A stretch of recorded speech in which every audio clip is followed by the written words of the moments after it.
Comedy club में फिर से जोक से ज्यादा चेयर टूटी हैं और इस बार का कल्प्रिट भी है एक माइक और एक जोक। एक शॉर्ट रिकैप।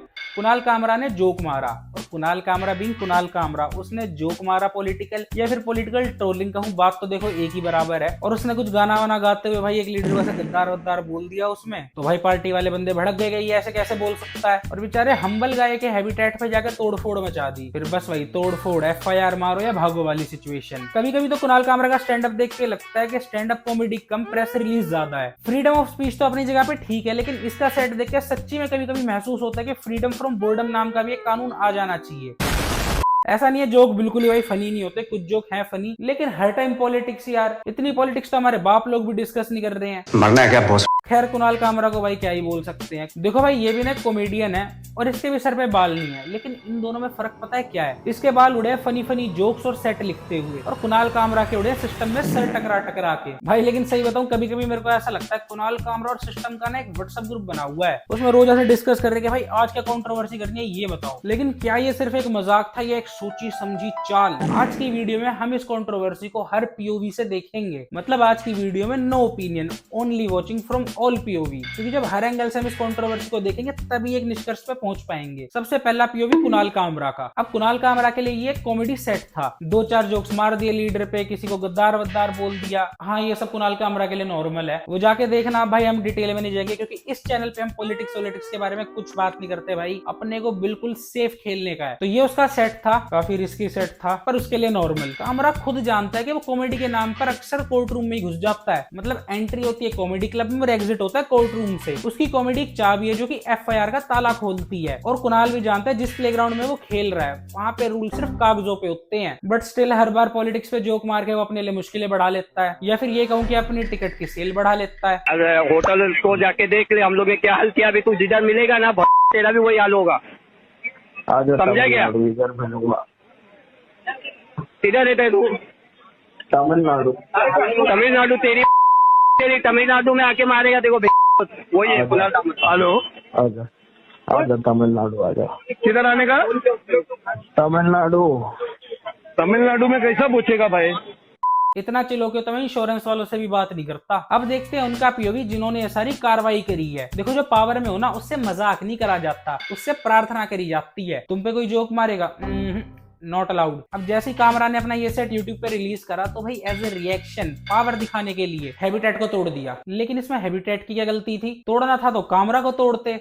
हैबिटेट तो एक जगह है, एक प्लेटफॉर्म है जहाँ पे लोग परफॉर्म करते हैं। अब कौन क्या बोले, उसमें हैबिटेट का कोई भी रोल नहीं होता। कॉमेडियंस और हैबिटेट के दिन ही खराब चल रहे हैं आजकल। कॉमेडियन से ज्यादा हैबिटेट में पुलिस वाले जा रहे हैं। खैर इस सब के बाद उन्होंने टेम्परेरीली बंदी कर दिया हैबिटेट को। लगता है अब हैबिटेट और समय भाई का कमबैक एक ही साथ होएगा। अब जैसे कोई ड्राइवर किसी को गाड़ी से उड़ा दे तो उसमें गलती होती है ड्राइवर की, ना कि गाड़ी की, क्योंकि गाड़ी एक मशीनरी, गलती है उसको चलाने वाले की। तो ऐसे ही हैबिटेट सिर्फ एक प्लेटफॉर्म है। खैर यहाँ पे लोग एक्सीडेंट के बाद गाड़ी को भी तोड़ फोड़ देते हैं, जो जो इंक्लूड है सबको तोड़ो। जैसे लेटेंट के एडिटर को उठा लिया था। अब भाई इसमें ऑडियंस का क्या POV है? ऑडियंस भी बढ़ चुकी है 2 ग्रुप में। और सबसे मजे की बात ये, इन दोनों ग्रुप में कोई आम आदमी नहीं है। इन दोनों ग्रुप में जो लोग हैं वो एक्सट्रीमिस्ट हैं। एक साइड पे फ्रीडम के नाम पे कुछ भी बोल देने वाले, और दूसरी तरफ सेंटीमेंट के नाम पे कुछ भी बंद करा देने वाले। पहला ग्रुप वो है जो बोलता है भाई कॉमेडियन ही तो है, जोक ही तो मारा है, मत देख। ये वो लोग हैं जिनके लिए फ्रीडम ऑफ स्पीच एक अल्टीमेट लाइसेंस है, कोई लिमिट नहीं है, अकाउंटेबिलिटी नहीं है, जो मन में आए वो बोलते जाओ। और अगर तुम्हें ना समझ आए तो तुम बैकवर्ड हो। इनका सार्केज्म इनके बबल में ही समझा जाता है, बाकी दुनिया को तो बस इग्नोरेंट बोल के डिसमिस कर देते हैं। और इनकी डेमोक्रेसी भी सिर्फ जब तक है जब तक इनका मजाक एक्सेप्ट किया जा रहा है। जब बैकलैश आता है तो ये भी विक्टिम कार्ड निकाल लेते हैं। अब दूसरा ग्रुप है सेंटीमेंट वॉरियर्स का। अब ये दूसरी तरफ वाले लोग बोलते हैं भाई लिमिट तो होती है, ऐसे कुछ भी बोल दोगे तो भाई FIR तो होएगी। इनका व्हाट्सएप, इनका न्यूज चैनल है। यार न्यूज चैनल तो खुद सर्कस हो रखे हैं। हर मजाक उन्हें देशद्रोह लगता है और हर स्टैंड अप शो उनके लिए नेशनल थ्रेट है। भाई इनका लॉजिक सिंपल है, जो लीडर के खिलाफ बोलेगा वो दुश्मन है। और इनकी वीकेंड हॉबी है FIR कराना और बॉयकॉट वाला ट्रेंड चलाना। और इन 2 एक्सट्रीम ग्रुपों के बीच में हम जैसे न्यूट्रल लोग जो कि कंफ्यूज हो रखे हैं, जो सोच रहे कि भाई एक तरफ तो रोटी महंगी हो रही है और दूसरी तरफ ये जोक को भी रिफरेंडम बना रहे हैं। मजाक में भी पॉलिटिक्स घुसा दोगे क्या? कॉमेडी को स्टेज पे ही छोड़ दो। अगर हर बार उसको बैटल फील्ड में खींचोगे ना तो हंसने के लिए जोक भी इंपोर्ट करने पड़ेंगे।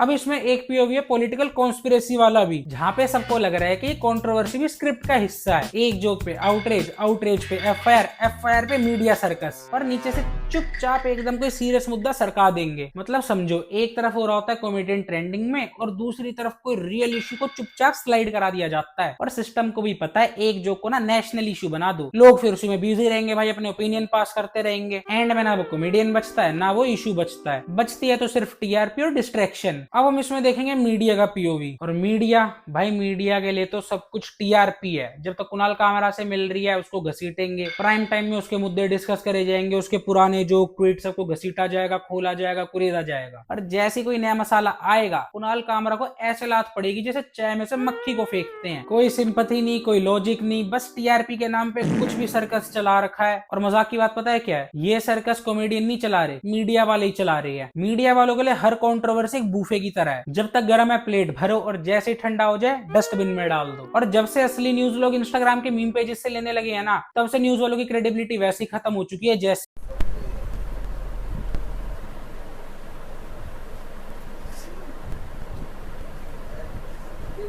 अब आता है सबसे आखिरी पीओवी, जो कि है एक इन्फ्लुएंसर का, यानी कि मेरे जैसे लोगों का। अब देखो भाई, मैं भी एक क्रिएटर हूँ। ये वाली कंट्रोवर्सी हो गई, लेटेंट वाली हो गई, ये हमारे लिए एक रिमाइंडर है कि माइक पकड़ के खड़े हो जाना या फिर कैमरा के आगे खड़े होके बोलना, ये सब बहुत आसान है। ऑल्दो भाई आसान नहीं है, बहुत मेहनत लगती है। कॉमेडियंस को तो सेट लिखने में 2-2 साल भी लग जाते हैं। हमें भी स्क्रिप्ट लिखनी पड़ती है, शूट करना पड़ता है, एडिट करना पड़ता है, करेज चाहिए, एक्सप्रेशन दो, ये दो, हेट देखो, बहुत टफ है भाई।